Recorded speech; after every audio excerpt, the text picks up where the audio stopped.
Hey, Team Coach A here, and welcome to Unit 4, Day 6, The Legacy of Colonialism. After reading The Art of the Steel, European Museums Wrestle with Returning African Art, learners will be able to summarize and determine the purpose of creation through 4 text-based questions, scoring 66% after revision, RH9 10.2.6. Our I can statements for the day will be I can determine the central idea of text, I can compare sources, and I can connect the lesson of class with the legacy of colonization. Guiding questions for today will be explaining the extent that colonization shaped the world, examining the lasting effects on the modern world through GDP and quality of life indexes, and hypothesize how the EAF could shift the traditional power structure of post-colonial Africa. Previously on world history. So we've already discussed throughout this chapter, and all of this is going to lead to the penultimate project of the year, which will be the UN Human Rights Project. We're going to start that in late April. But before we start that, we have to analyze what colonialism did to the Americas, Africa, and most of Asia. So 90% of Central and South America's indigenous population is reported to die during the encomienda system. We discussed that last class. Subsequently, had to be imported from Africa as part of the slave trade. We discussed that during the Columbian Exchange. And 2.9 million Africans were exported in the Atlantic trade, devastating impact on African society. We discussed that during the Scramble for Africa lesson. The Scars of Colonization. So, one of the greatest scars of colonization, besides all of them, would be the artificial boundaries that divided ethnic groups and lumped together others who had little in common. So, we're going to see two ways that the British are usually the easiest target when we discuss the scars of colonization.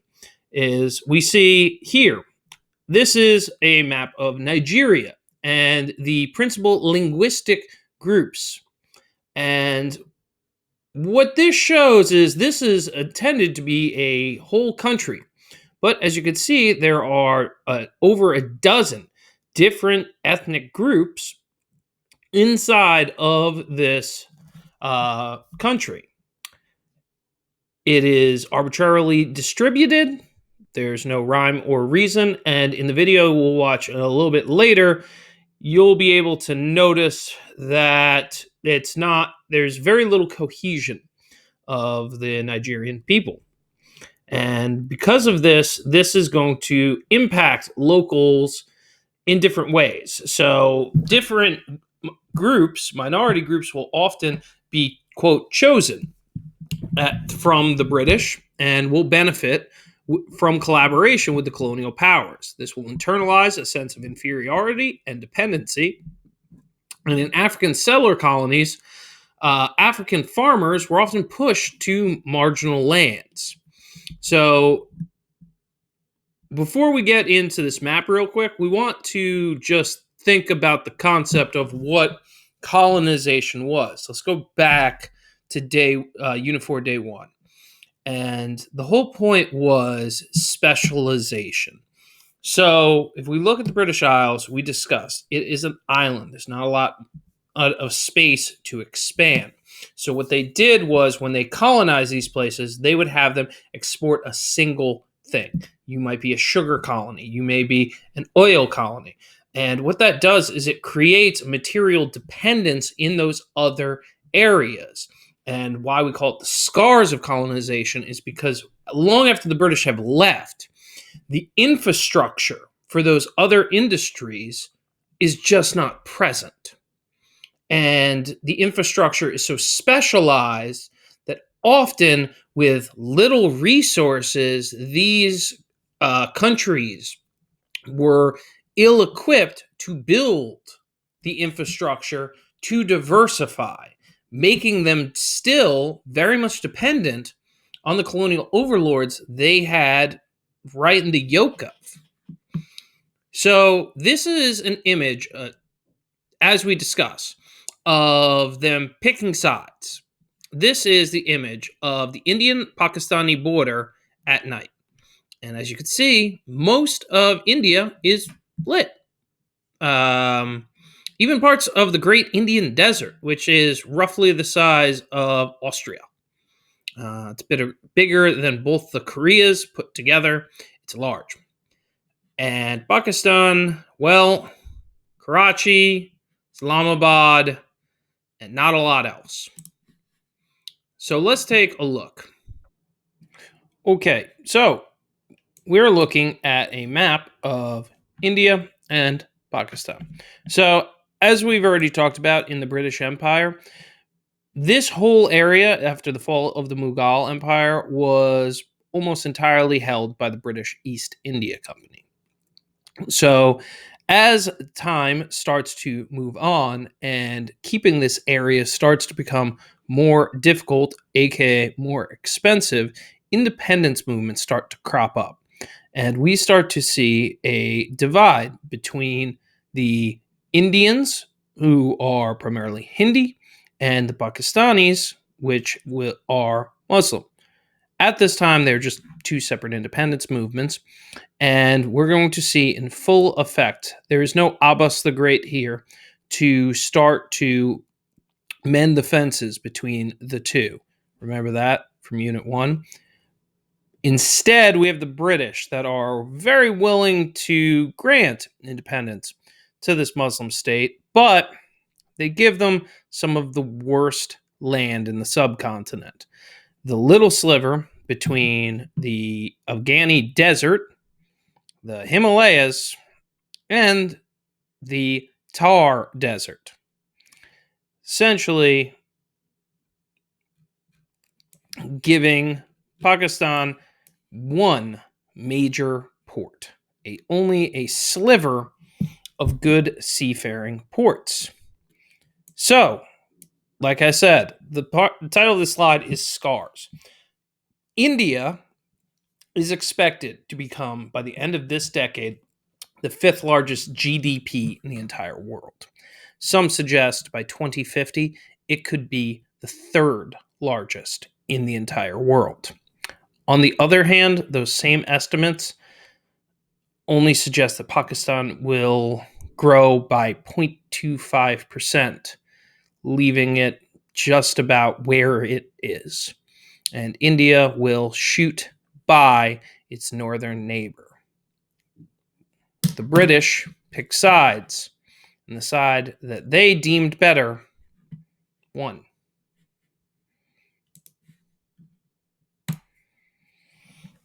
So, forms of resistance. Now, there's three major forms of resistance that we're going to go over. There is non-violent resistance. This is where we see by Mahatma Gandhi. We're going to go over him just a second.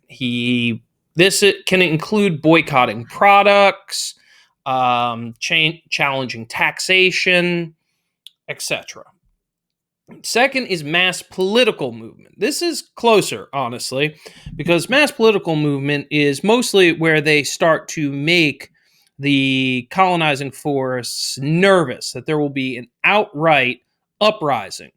And instead of risking a guerrilla warfare, they may acquiesce at a defined timeline, which what they're trying to avoid is armed liberation. This is guerrilla warfare, primarily, a type of warfare fought by irregulars in fast-moving, small-scale actions against orthodox militaries, either independently or in conjunction with a larger political military strategy. Simply put, when it comes to guerrilla warfare, they're not fighting regulars.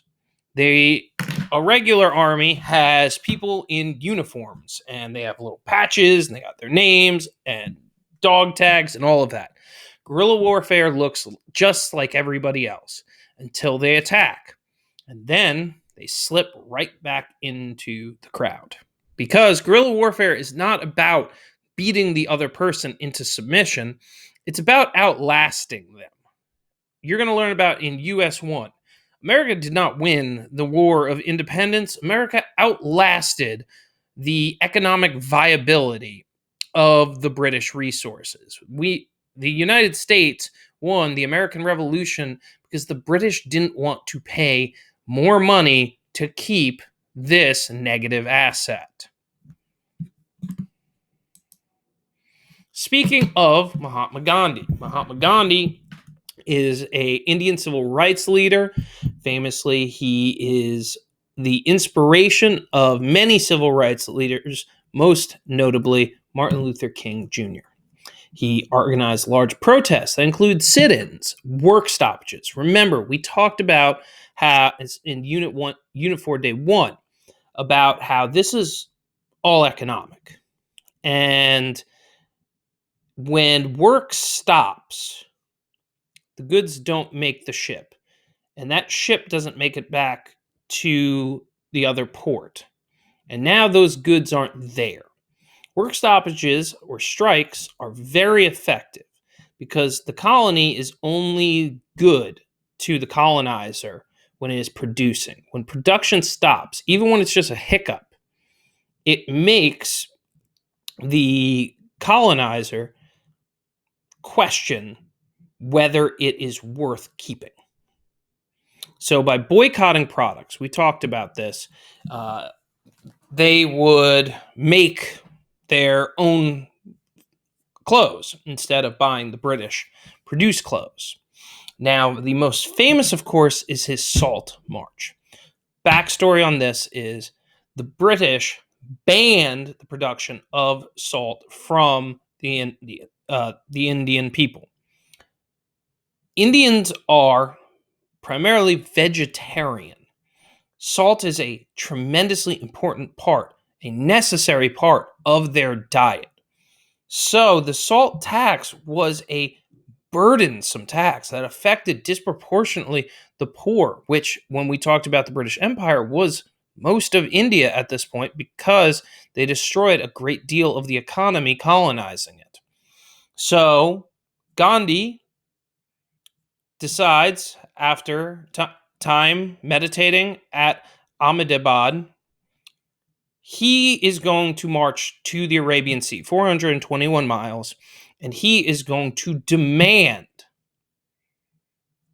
the right to make their own salt. He writes to the Viceroy of India, I am going to march to the Black Sea, or to the Arabian Sea, and I am going to make salt. And along the way, he told hundreds of thousands of people what he was going to do. He was going to go to the sea, and he was going to justifiably make salt for his people with his own resources, because that sea belongs to India. The British, as you probably would guess, did not care for this, and they arrested 60,000 Indians, including Mahatma Gandhi. But this is I believe, 45. This is post-World War II. Pardon me, 1930. But it makes the British start to question, what are they doing in India? Are they justified? And this discord will start to move the pendulum towards Indian independence. Mahatma Gandhi's life was ended January 30th of 1948 by a Hindi extremist who was upset by his preaching of tolerance for Muslim people. He was shot while attending a prayer meeting. So, motivations for independence, if they're not obvious. Number one, of course, is to overcome material deprivations of colonialism. You need all things. You need agriculture. You need fuel. You need sweets. You need salts. You need all of the things that the colonizers had compartmentalized. And those deprivations led to starvation. And the colonized people demanded independence to make their own destiny. Part 2, to overcome psychological scars of colonialism.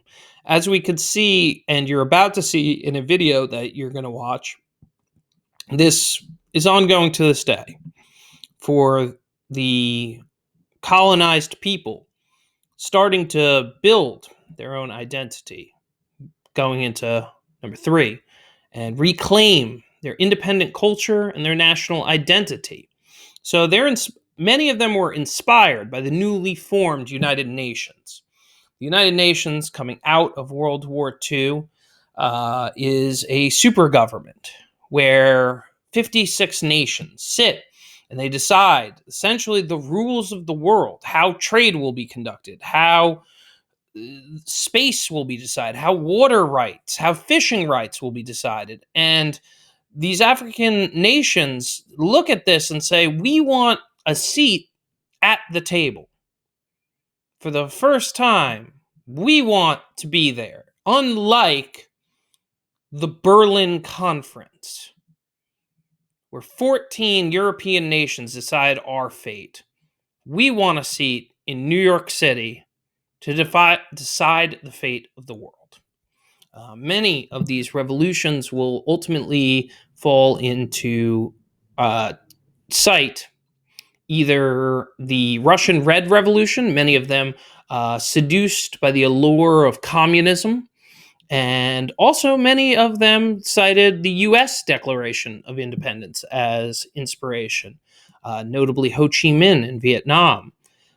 And understandable why. We hold these truths to be self-evident, that all men are created equal and endowed by their creator certain inalienable rights, among them being life, liberty, and the pursuit of happiness. As hypocritical as it was the writing of Thomas Jefferson, it is oddly beautiful to this day. At face value, without any historical context, it's rather inspiring. And between 1945 and 1981, 105 new countries will join the United Nations. 51 started, and by 81, 156 nations will sit at the table. They will sit and decide the fate of the world. Today, 192 nations sit at the table in New York City, with all of the flags and pomp and pageantry. And they are primarily shaped by the European idea of the nation state and flag. But after 600 years of flag-based oppression, it's understandable why they want a flag of their own to self-identify that they are here and they will not be chose for anymore. And that's where this video picks up, where 6 African nations are considering joining together to form a federation that could possibly shift the power structure of not just Africa, but the world. So please watch this on your own. The video is right here. If you'd like to watch it, there will be a link in the description. And besides that, no. Not trying to get a copyright claim. Besides that, please take care of your independent practice. As always, make sure as you read the article, when you see best, worst, heartless, gutless, stupid, any objective words that do not have an objective meaning, put that in blue. Please highlight the word. As always, we want to read the questions first, not second, not as an afterthought. We read the questions first so that we know what we're looking for as we read the article. And when we find it, we're going to highlight it in yellow. Green, anytime you see a word or phrase from class, you're going to put that in green. So colonization, specialization, salt march, Anything of that description should be put in green. And finally, please ask me a question. It will be 2 points for every correct annotation and 3 points for every correct question. That's it for Unit 4, everyone. Just so you guys know, we will be moving on to Hayspace. So start mulling over who you want for your own Hayspace. But with that, I'm done. Unit 4 is done. So as always, be smart, be safe, have a good one, everybody. See ya.